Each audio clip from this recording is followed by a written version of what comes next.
Hey guys, welcome to chapter 3. In this chapter, we will take a glance at loops. Well, a loop in programming is a repetition of a statement or group of statements until and unless an event occurs. That event is usually based on a condition or the end of an object. For loop basically works on iterables. An iterable is an object from which a part or member can be taken at a time, string, list, etc. Still confused? Let's see a program example. Suppose x equals to a list and that contains 4, 6, 8, 7 and 5. So now we're going to use a for loop.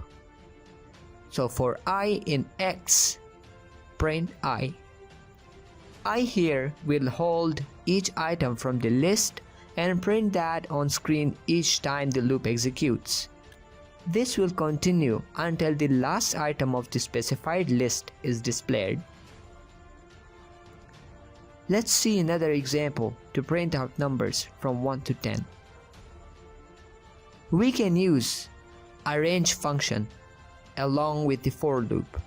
So how that looks like? Well, for I in range, now specify the range 1 to 11 because 11 here the last digit is excluded, so we have to use 11 here, and then print I. The I here will hold each value within the range of 1 to 11 and display that on screen each time the loop runs. The loop will run until the specified range comes to an end. Do some practice and that would significantly help you understand the concept of for loop.